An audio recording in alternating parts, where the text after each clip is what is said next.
Sa isang liblib na baryo na napapalibutan ng malalawak na bukirin at luntiang kagubatan, nakatira ang isang mahirap ngunit mabuting pamilya. Ang mag-asawang sina Carmela at June ay mga magsasakang araw-araw na nakikipaglaban sa hirap ng buhay upang mabigyan ng pagkain ang kanilang dalawang anak na sina Roy at Erica. Maliit lamang ang kanilang bahay na yari sa kawayan at nipa. Kapag malakas ang ulan, tumutulo ang bubong. Kapag tag-init naman, mainit sa loob ng kanilang tahanan. Ngunit sa kabila ng lahat, hindi kailanman nawala ang pagmamahalan sa kanilang pamilya. Tuwing madaling araw ay gumigising si June upang magtungo sa bukid. Bitbit niya ang kanyang lumang itak at araro habang naglalakad ng malayo sa ilalim ng malamlam na liwanag ng umaga. Si Carmela naman ay naiiwan sa bahay upang mag-asikaso sa kanilang mga anak. Nag-iigib siya ng tubig, nagluluto ng simpleng pagkain at nag-aalaga ng ilang manok na kanilang pinagkukunan ng kaunting kita.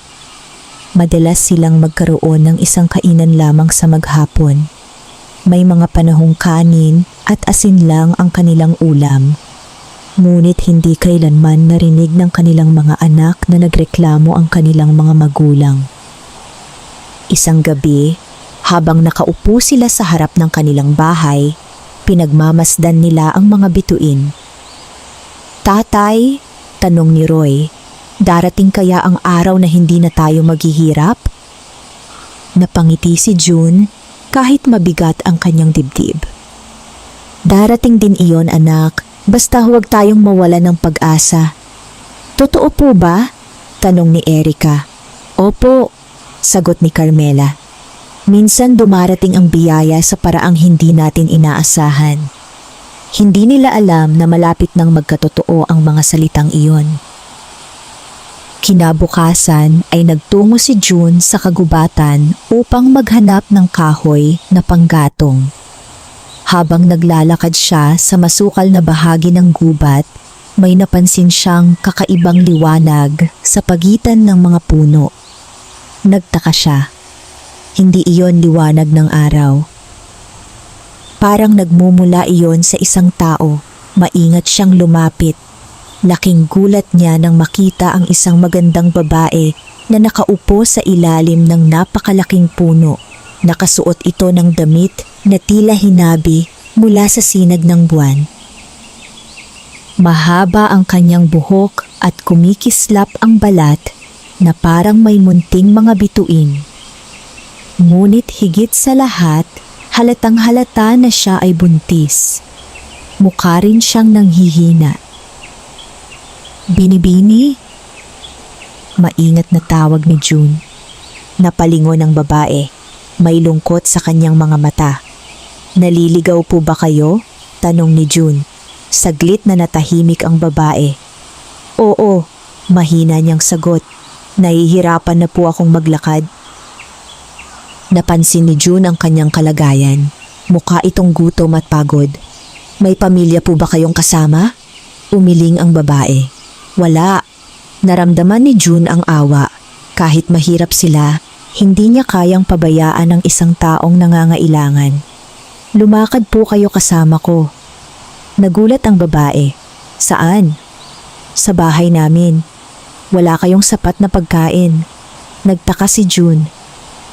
Paano nito nalaman iyon? Ngunit agad niyang isinantabi ang tanong. "Kaunti man ang mayroon kami, maghahati-hati kami." Tumitig ang babae sa kanya, parang sinusuri ang kanyang puso. Pagkaraan ng ilang sandali ay tumango ito. Tinulungan ni June ang babae na makatayo.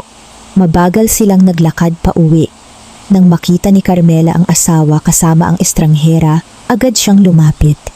Ngunit nang makita niya ang kalagayan nito ay naawa siya. "Pasok po kayo. Dito muna kayo magpahinga." Naglatag sila ng banig. Nagluto si Carmela ng kanilang natitirang lugaw. Ibinigay nila ang malaking bahagi nito sa babae. Habang kumakain ito ay tahimik lamang silang nagmamasid. Napansin ni Erica na tila may kakaibang liwanag sa paligid ng kanilang panauhin. Ngunit inakala niyang guni-guni lamang iyon. Pagkatapos kumain ay ngumiti ang babae. "Maraming salamat." "Walang anuman," sagot ni Carmela. "Kahit mahirap tayo, hindi natin pinababayaan ang nangangailangan." Muling tumitig ang babae sa mag-asawa. At sa unang pagkakataon ay lumitaw ang kakaibang ningning sa kanyang mga mata. Parang may lihim siyang alam na hindi pa nila natutuklasan. Nang gabing iyon ay mahimbing na natulog ang kanilang panauhin. Ngunit habang natutulog ang lahat, may kakaibang liwanag na lumabas mula sa buong bahay. Hindi ito nakita ng pamilya, ngunit nakita ito ng buwan. At nakita rin ito ng mga nilalang na nakatira sa kailaliman ng kagubatan. Isang mahalagang nilalang ang dumating sa tahanan ng mga magsasaka at magsisimula na ang pagbabago sa kanilang kapalaran. Maagang nagising si Carmela kinabukasan. Inasahan niyang makikita pa ang kanilang panauhin na nagpapahinga. Ngunit nagulat siya nang matagpuan itong nasa labas ng bahay.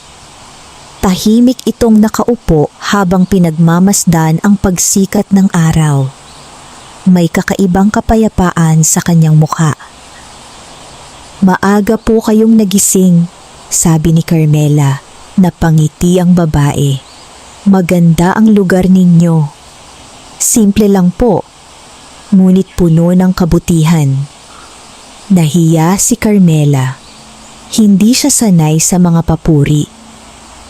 Ilang sandali pa ay nagising na rin sina Roy at Erica.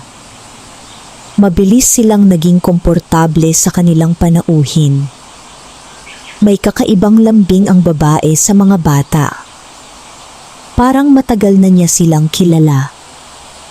Habang nag-aalmusal sila ng kaunting kamote, napansin ni June na tila masigla na ang babae.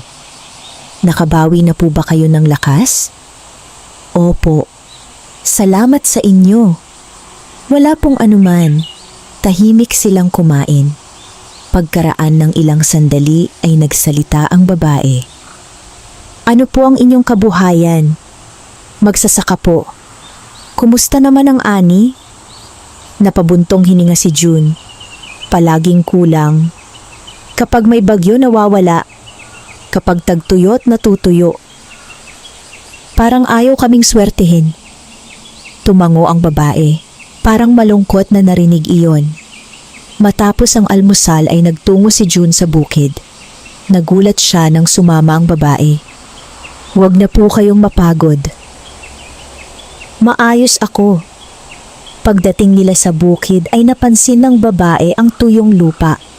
Kaunti lamang ang mga tanim. Maraming bahagi ang hindi na tumutubo. Napailing siya. Pagkatapos ay lumuhod siya at marahang hinawakan ng lupa. Biglang umihip ang malamig na hangin. Napatingin si June sa paligid. Nagtaka siya. Kanina lamang ay napakainit ng panahon. Pagkaraan ng ilang segundo ay tumayo ang babae. "Magiging maayos din ang lahat." Ngumiti lamang siya. Hindi na nagtanong si June. Ngunit kinabukasan ay may kakaibang nangyari. Pagbalik niya sa bukid ay napansin niyang mas luntian ang mga pananim. Mas sariwa ang mga dahon. Parang nagkaroon ng bagong buhay ang buong taniman. Hindi siya makapaniwala. Tinawag niya si Carmela. Nang makita ito ng kanyang asawa ay napangangarin. "Paano nangyari ito?" "Hindi ko alam." Maging ang mga kapitbahay ay nagtaka. Ngunit hindi iyon ang huling himala. Lumipas ang ilang araw. Ang mga tanim na dati halos mamatay ay nagsimulang lumago ng mabilis. Ang mga bunga ay dumami. Ang mga gulay ay naging mas malalaki kaysa karaniwan. Hindi malaman ni June kung paano nangyayari ang lahat. Ngunit napapansin niya na sa tuwing dumarating ang kanilang panauhin sa bukid, ay tila sumisigla ang buong paligid. Isang gabi, habang natutulog ang lahat, nagising si Erica. Nauuhaw siya, tahimik siyang bumangon. Ngunit paglabas niya ng bahay ay natigilan siya. Nakita niya ang kanilang panauhin sa gitna ng bakuran. Napapalibutan ito ng kumikislap na liwanag. May mga maliliit na tila bituin na umiikot sa kanyang paligid. Hindi rin ito nakatapak sa lupa. Bahagya itong nakalutang. Nanlaki ang mga mata ni Erica, ngunit bago siya makasigaw ay napalingon ng babae. Ngumiti ito, isang mahinahon at mabait na ngiti, at sa isang iglap ay naglaho ang lahat ng liwanag, parang walang nangyari. Kinabukasan ay ikinuwento ni Erica ang kanyang nakita. Hindi agad naniwala sina Roy at June. Ngunit si Carmela ay natahimik. May mga bagay na napansin na rin siya nitong mga nakaraang araw. Mga bagay na hindi maipaliwanag. Nang gabing iyon, habang magkakasalo sila sa hapunan, nagsalita ang babae. Kailangan ko nang sabihin ang totoo. Napatingin silang lahat sa kanya. Tahimik ang buong bahay. At doon nagsimulang mabunyag ang lihim na magbabago sa buhay ng kanilang pamilya magpakailanman. Tahimik na nakaupo sina Carmela, June, Roy at Erica habang nakatingin sa kanilang panauhin. Ang liwanag ng lampara ay marahang sumasayaw sa loob ng maliit nilang bahay habang naghihintay silang marinig ang katotohanan. Ilang sandali munang yumuko ang babae. Pagkatapos ay marahan siyang nagsalita. Hindi ako karaniwang tao. Nagkatinginan ang pamilya. Hindi sila nagsalita. Patuloy na nagsalita ang babae. Ako ay nagmula sa daigdig ng mga engkanto. Nanlaki ang mga mata ni na Roy at Erica. Napatayo si June dahil sa pagkagulat, ngunit nanatiling kalmado si Carmela. Marahil ay dahil matagal na niyang nararamdaman na may kakaiba sa kanilang panauhin. Ako ay isa sa mga tagapagbantay ng kagubatan sa aming kaharian, pagpapatuloy ng babae. Ngunit may masamang nilalang na naghangad na kunin ang kapangyarihang taglay ng aking magiging anak. Napatakip ng bibig si Carmela. Ang batang dinadala ko ay may pambihirang kapangyarihan. Kapag siya ay isinilang, maaari niyang ibalik ang balanse sa pagitan ng mundo ng tao at ng mundo ng mga engkanto. Tapos po, mahinang tanong ni Erica. Dahil dito, marami ang nagnais na siya ay mawala bago pa siya maisilang. Naging mabigat ang katahimikan. Naalala ni June ang araw na natagpuan niya ang babae sa kagubatan. Mukha nga itong may tinatakasan. Kaya pala kayo nag-iisa, sabi ni June. Tumango ang babae. Ilang buwan akong nagtago. Naglakbay ako sa maraming lugar hanggang sa makarating ako rito. Bakit po sa amin? Tanong ni Roy. Ngumiti ang babae. Dahil mabubuti kayo. Hindi agad nakasagot ang pamilya. Wala kayong kayamanan, wala kayong kapangyarihan, ngunit may taglay kayong bagay na mas mahalaga. Ano po iyon? Tanong ni Erica. Malinis na puso. Napayuko sina Carmela at June. Hindi nila inakalang ang simpleng pagtulong nila sa isang estranghero ay may ganitong kahulugan. Nagpatuloy ang babae. Marami akong nadaanang mayayamang tao. Marami akong nadaanang makapangyarihan. Ngunit karamihan ay isinara ang kanilang mga pintuan nang makita nilang ako ay mahirap at nangangailangan. Napatingin siya sa pamilya. Kayo lamang ang tumanggap sa akin.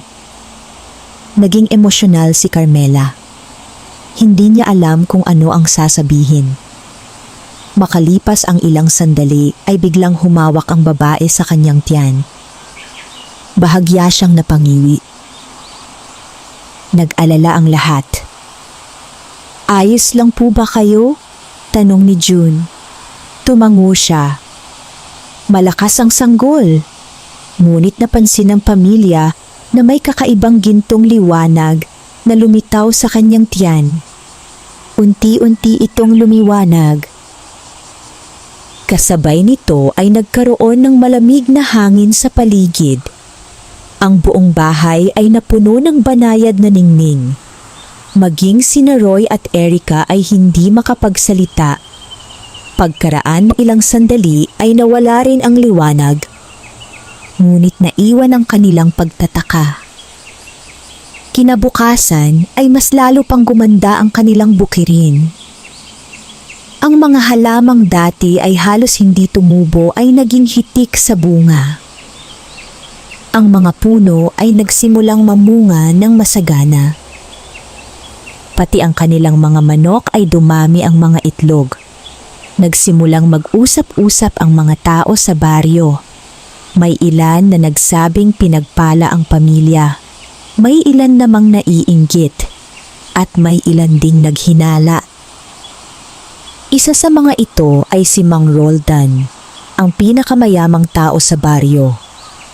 Matagal na niyang gustong bilhin ang lupang sinasaka ni June, ngunit palagi siyang tinatanggihan. Nang makita niya ang biglaang pag-unlad ng bukirin ng pamilya, nagsimula siyang maghinala. May lihim daw na nakatago sa bahay ng mga magsasaka at determinado siyang malaman iyon. Hindi alam ng pamilya na may panganib ng papalapit. Lumipas ang ilang linggo. Patuloy ang pag-unlad ng buhay ng pamilya ni Carmela at June. Sa unang pagkakataon sa loob ng maraming taon, nakapagtabi sila ng kaunting pera. Nakabili sila ng karagdagang binhi. Nakabili rin sila ng ilang kagamitan sa pagsasaka. Masaya sina Roy at Erica. Hindi na sila natutulog na gutom. Ngunit habang dumarami ang kanilang biyaya, dumarami rin ang mga matang nakamasid sa kanila. Isang hapon ay dumating si Mang Roldan sa kanilang bahay. Kasama niya ang dalawa niyang tauhan. Ngumiti siya ngunit hindi umabot sa kanyang mga mata ang ngiti. Magandang hapon. Magandang hapon po, sagot ni June. Nagkunwaring tumingin si Mang Roldan sa paligid. Napakaganda ng inyong ani. Salamat po. Parang himala. Tahimik si June. Muli siyang ngumiti. May bago ba kayong paraan ng pagsasaka? Wala naman po. Talaga? May kakaibang tono ang kanyang tinig. Nang sandaling iyon ay lumabas ang buntis na engkanto mula sa bahay. Nang makita siya ni Mang Roldan ay bahagyang nagbago ang kanyang ekspresyon. Parang may kung anong naramdaman. Hindi niya maipaliwanag. Ngunit alam niyang may kakaiba sa babae. Ay, may bisita pala kayo. Opo, sagot ni Carmela. Kamag-anak? Basta po nangangailangan ng tulong. Matagal na tumingin si Mang Roldan sa babae. Tahimik din itong nakatingin sa kanya. Sa loob lamang ng ilang segundo ay parang may hindi nakikitang tensyon sa pagitan nila. Pagkatapos ay nagpaalam na si Mang Roldan. Ngunit hindi siya tumigil sa pag-iisip tungkol sa babae. Nang gabing iyon ay nagpadala siya ng isa sa kanyang mga tauhan upang manmana ng bahay. Mula sa malayo ay nagtago ang tauhan sa likod ng mga puno. Lumalim ang gabi. Tahimik ang paligid. Biglang may nakita ang lalaki. Isang sinag ng gintong liwanag ang lumabas mula sa bahay. Unti-unti itong umakyat sa himpapawid. Nanlaki ang kanyang mga mata. Natakot siya. Agad siyang tumakbo pabalik kay Mang Roldan. Kinabukasan ay ikinuwento niya ang kanyang nakita. Hindi makapaniwala si Mang Roldan. Ngunit sa halip na matakot ay lalo siyang naging interesado. Kung may kapangyarihang taglay ang babae, nais niya itong mapakinabangan. Samantala, sa bahay ni Carmela ay may ibang pangamba. Habang nagpapahinga ang engkanto ay bigla siyang napahawak sa kanyang tiyan. Mas malakas na ngayon ang enerhiyang inilalabas ng sanggol. May kung anong paparating. May panganib na papalapit mula sa malayong bahagi ng kagubatan. Naramdaman niya ito. Alam niyang natunton na siya ng mga nilalang na matagal nang naghahanap sa kanya. At kapag dumating ang mga ito, hindi lamang siya ang malalagay sa panganib, pati ang pamilya na tumulong sa kanya. Tahimik siyang tumingin kina Carmela, June, Roy at Erica. Mas lalo niyang pinahalagahan ang kabutihang ipinakita nila.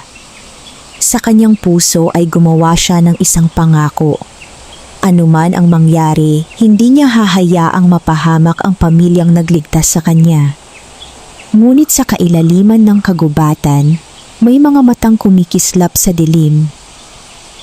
Mga matang naghahanap, mga matang puno ng masamang hangarin, at papalapit na ang tunay na pagsubok para sa pamilya ni Carmela at June. Lumipas ang ilang araw matapos maramdaman ng buntis na engkanto ang paparating na panganib.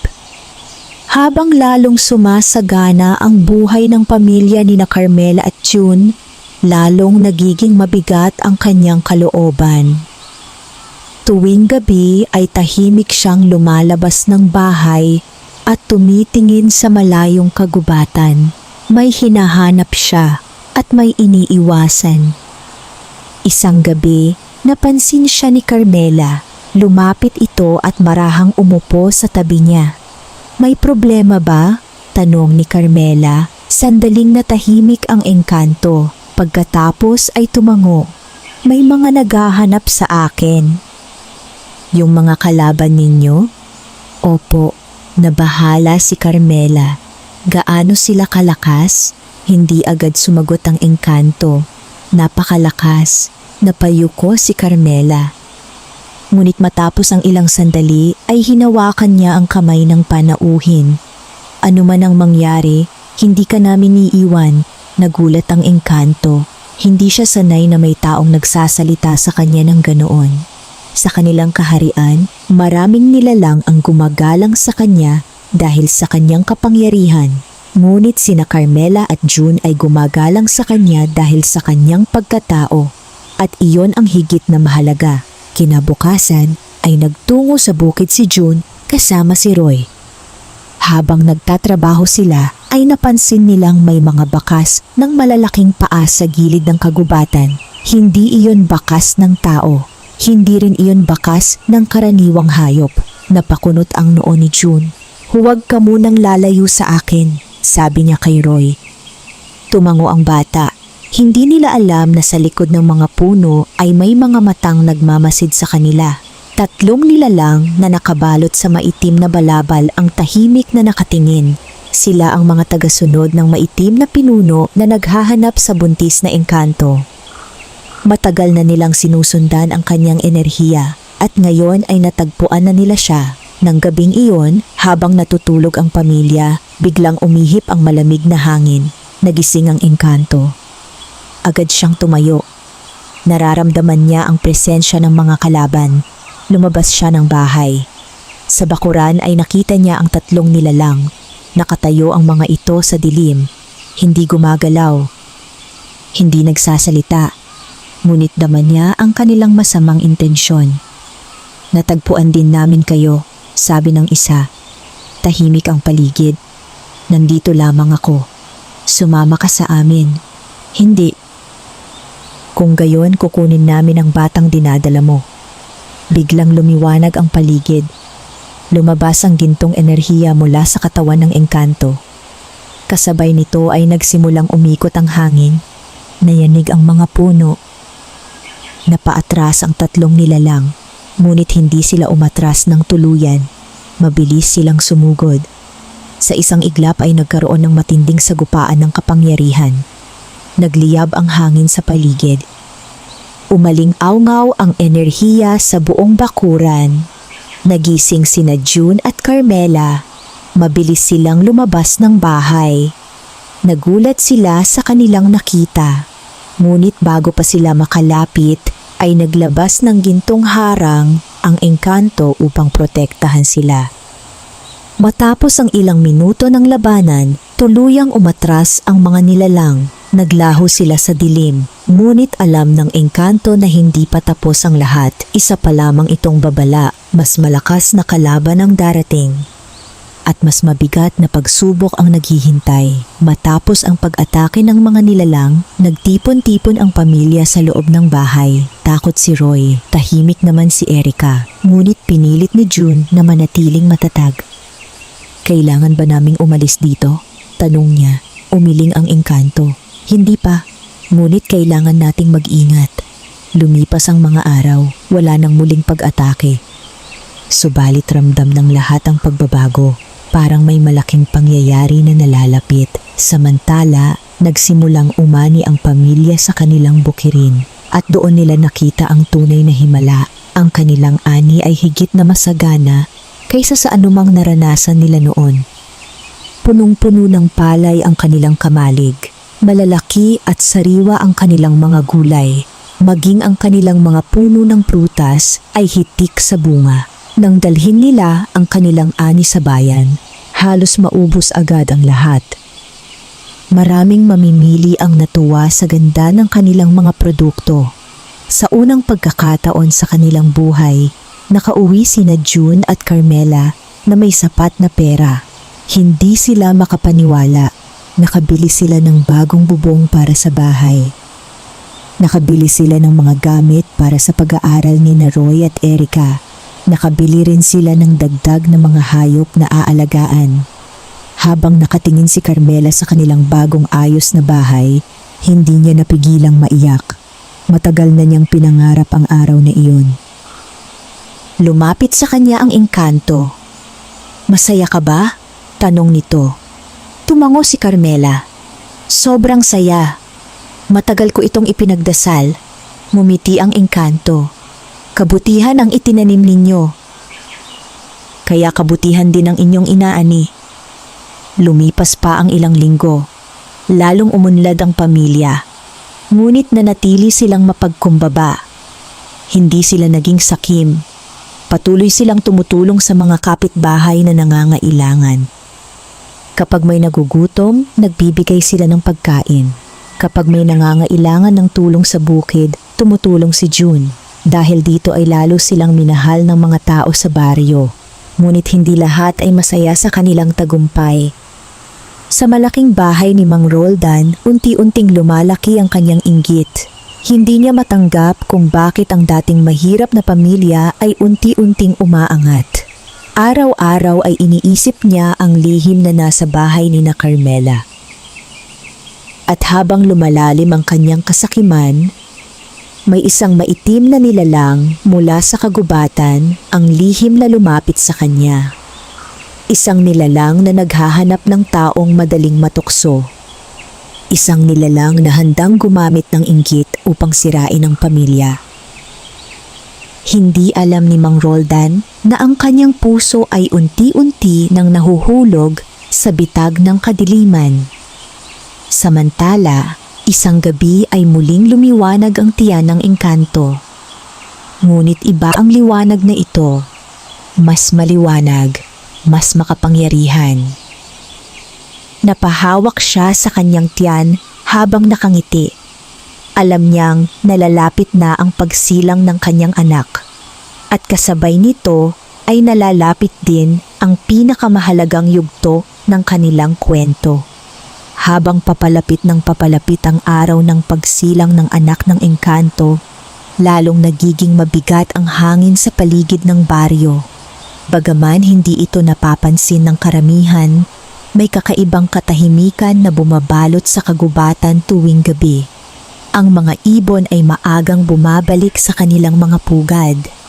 Ang mga kuliglig ay bihirang marinig. At maging ang hangin ay tila may dalang babala. Isang gabi, habang nakaupo si Mang Roldan sa kanyang malaking bahay, hindi siya mapakali. Paulit-ulit niyang iniisip ang pamilya ni Carmela at June. Hindi niya matanggap na ang mga dating halos walang makain ay unti-unting yumayaman.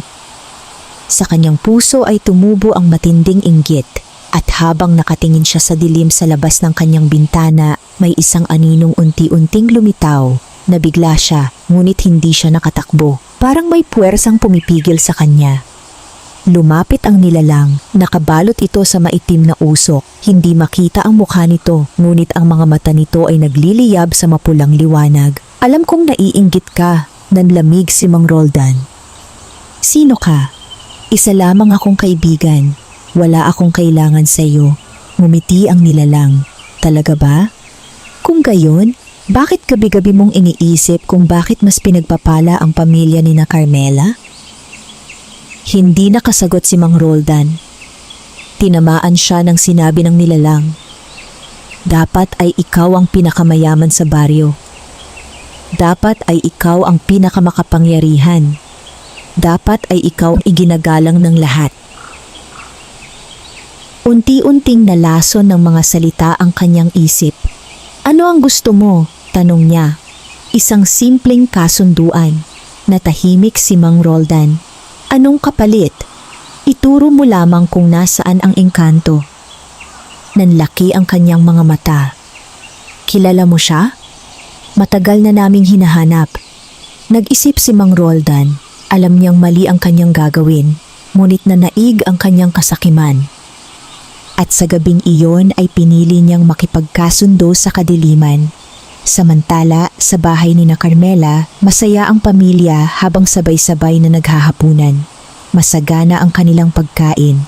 May sariwang gulay, may isda, may prutas, at higit sa lahat, may kapayapaan sa kanilang tahanan.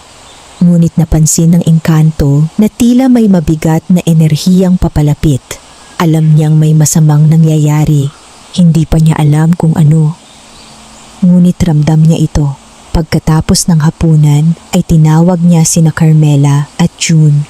Kailangan kong sabihin sa inyo ang isang bagay. Napatingin ng mag-asawa.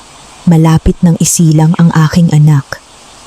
Napangiti sina Carmela at June. Ngunit hindi nakangiti ang engkanto. Kapag nangyari iyon, lalabas ang kanyang kapangyarihan. Ano po ang ibig sabihin noon? Tanong ni June. Mararamdaman iyon ng lahat ng naghahanap sa amin. Naging seryoso ang mukha ng mag-asawa at darating sila. Tumahimik ang buong bahay. Alam nilang nalalapit na ang pinakamahirap na bahagi ng kanilang paglalakbay. Ngunit wala ni isa sa kanila ang nagbalak na umatras. Makalipas ang ilang araw, nagpasya si Mang Roldan na isakatuparan ng kanyang kasunduan. Maagang maaga siyang nagtungo sa kagubatan. Doon ay naghihintay ang maitim na nilalang. Tutulungan kita, sabi ni Mang Roldan. Ngumiti ang nilalang. Magaling. Ngunit tandaan mo, kapag natupad ang ating kasunduan, hindi mo na maaaring bawiin ang iyong desisyon. Tumango si Mang Roldan, hindi na niya iniisip kung tama o mali ang kanyang ginagawa. Ang mahalaga lamang sa kanya ay makuha ang kapangyarihang matagal na niyang ninanais. Sa kabilang banda, naging abala naman ang pamilya ni na Carmela sa pag-aani. Kasama nila ang engkanto. Bagaman malaki na ang tiyan nito, pilit pa rin itong tumutulong. Mahal na siya ni na Roy at Erica. Turing na nila siyang bahagi ng kanilang pamilya. Isang hapon, habang naglalaro ang magkapatid sa bukid, may nakita silang kakaibang bulaklak. Kumikislap ito sa ilalim ng araw. Hindi pa nila ito nakita kailanman. Lumapit sila. Ngunit nang hawakan ni Erica ang bulaklak, biglang nagliwanag ito. Kasabay noon ay may lumabas na maliit na gintong paru-paro. Lumipad ito paikot sa magkapatid bago tuluyang nagtungo sa bahay. Nang makita iyon ng engkanto, ay bahagya siyang nabahala. Ang paru-parong iyon ay isa sa mga sinaunang mensahero ng kanilang kaharian. Kapag nagpapakita ito, may mahalagang babala. Agad siyang sumunod dito. Pagdating sa likod ng bahay ay naglaho ang paru-paro. Ngunit may naiwan itong mensahe sa hangin. At nang mabasa iyon ng engkanto, namutla siya. Natunton na siya ng pinuno ng mga maitim na nilalang. Hindi na mga tauhan lamang ang darating. Ang mismong pinuno na ang paparating. Kinagabihan ay ibinahagi niya ang balitang ito kina Carmela at June. Hindi maitago ng pamilya ang kanilang takot, ngunit pinili pa rin nilang manatiling magkakasama. Kung kailangan nating harapin ang panganib, haharapin natin ito bilang pamilya, sabi ni June. Napaluha si Carmela. Tumango si Roy. Maging si Erica ay nagpakita ng katapangan. Napangiti ang engkanto. Sa kabila ng lahat, nakita niya ang tunay na lakas ng mga taong ito. Hindi kapangyarihan, hindi kayamanan, kundi pagmamahalan. Ngunit habang nagkakaisa sila sa loob ng bahay, isang pares ng mata ang nakamasid mula sa malayo. Si Mang Roldan. At sa unang pagkakataon, nakita niya mismo ang gintong liwanag na lumalabas sa katawan ng engkanto. Napatunayan niyang totoo ang lahat. Ngunit kasabay ng kanyang pagtatagumpay ay nagsimula siyang makaramdam ng kakaibang takot. Parang may bumubulong sa kanyang konsensya, parang may nagsasabing mali ang kanyang ginagawa, subalit huli na ang lahat.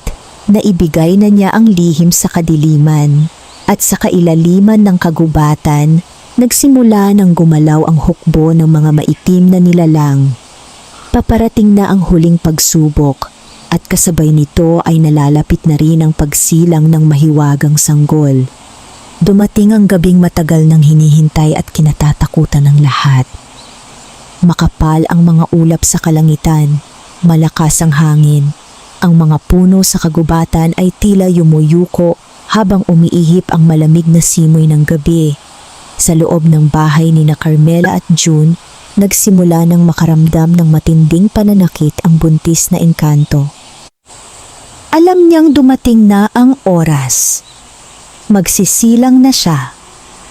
Agad siyang inalalayan ni Carmela habang si June naman ay naghanda ng malinis na tubig at mga kumot.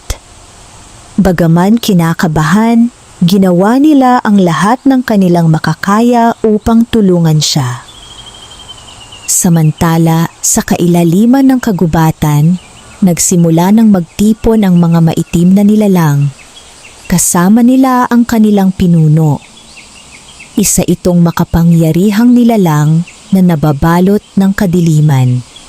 Ang kanyang mga mata ay tila nagliliyab na apoy.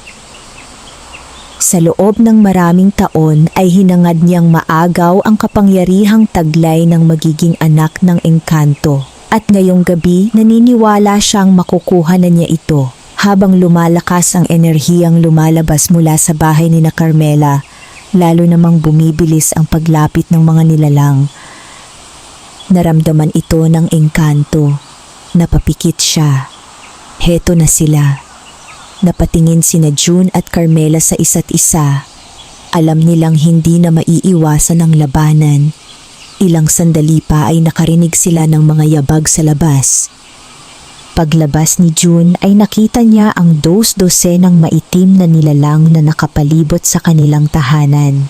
Sa gitna ng mga ito ay nakatayo ang kanilang pinuno. Nanlamig si June, ngunit hindi siya umatras. Hindi niya pababayaan ang kanyang pamilya at hindi rin niya pababayaan ang engkantong minsang kumatok sa kanilang pintuan upang humingi ng tulong. Lumabas din si Roy at Erica. Bagaman natatakot, matatag silang tumayo sa tabi ng kanilang ama. Biglang lumitaw ang pinuno ng mga maitim na nilalang. Ibigay ninyo ang bata. Walang sino man ang kukunin ninyo rito, matapang na sagot ni June. Natawa ang nilalang. Isa ka lamang hamak na magsasaka.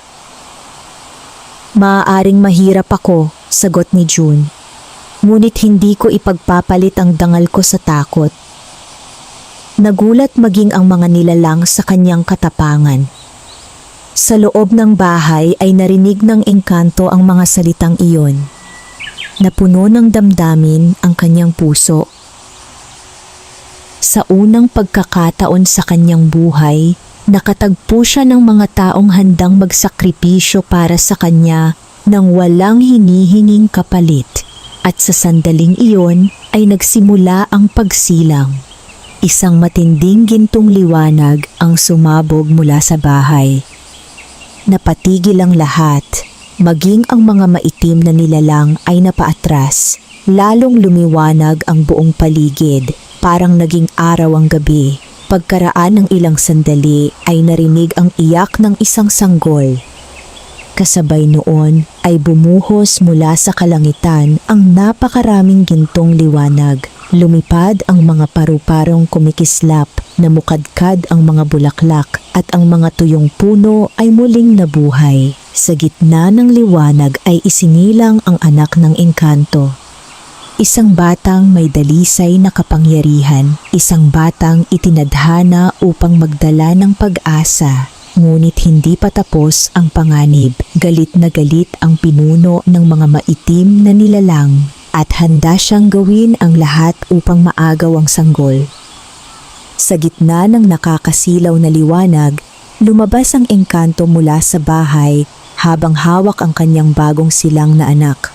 Ang sanggol ay napapalibutan ng gintong ningning, ngunit sa halip na matakot, nakaramdam ng kapayapaan ang lahat ng nakakita rito.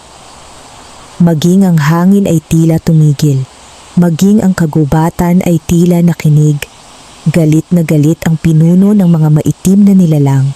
Ibigay mo sa akin ang bata, umiling ang engkanto. Hindi mo kailanman makukuha ang anak ko. At sa isang kisap mata ay sumugod ang nilalang. Ngunit bago pa ito makalapit, ay may malaking gintong harang na biglang lumitaw. Tumalsik ito palayo, nagulat ang lahat. Hindi ang engkanto ang lumikha ng harang, kundi ang sanggol. Mula sa kanyang maliit na katawan ay lumabas ang napakalakas na enerhiya. Ngunit hindi ito enerhiyang nananakit. Ito ay enerhiya ng liwanag, kabutihan at pag-asa. Unti-unting tinamaan ng liwanag ang mga maitim na nilalang. Isa-isa silang napaatras, nawala ang kanilang galit, nawala ang kanilang puot. At sa unang pagkakataon ay nakita nila ang mga kamali ang kanilang nagawa. Maging ang kanilang pinuno ay napaluhod. Ang kadilimang bumabalot sa kanya ay unti-unting naglaho. Napuno ng katahimikan ang buong paligid. Pagkaraan ng ilang sandali ay tumingala ang nilalang sa sanggol. At sa kauna-unahang pagkakataon ay nakaramdam siya ng pagsisisi. Patawad, iyon lamang ang kanyang nasabi. Kasunod noon ay naglaho siya kasama ng kanyang mga tagasunod, hindi upang muling maghasik ng lagim, kundi upang magsimula ng bagong buhay, nang tuluyan ng mawala ang panganib na puno ng kagalakan ng pamilya ni na Carmela at June. Ngunit alam ng engkanto na dumating na rin ang oras ng kanyang pamamaalam. Kinabukasan, habang sumisikat ang araw, tinipon niya ang pamilya sa harap ng bahay. Napaiyak si Erica nang marinig niyang aalis na sila. Maging si Roy ay nalungkot. Lumapit ang engkanto kina Carmela at June. Hindi ko kailanman mababayaran ang kabutihang ipinakita ninyo. Umiling si Carmela. Hindi namin iyon ginawa para sa kapalit. Napangiti ang engkanto. Alam ko, iniabot niya ang kanyang kamay. Biglang lumiwanag ang buong bukirin. Ang mga pananim ay naging mas luntian. Ang lupa ay naging mas mataba. Ang mga puno ay naging mas malusog. Ito ang aking huling biyaya. Habang pinananatili ninyo ang kabutihan sa inyong puso, hindi mawawala ang kasaganaan sa inyong lupain.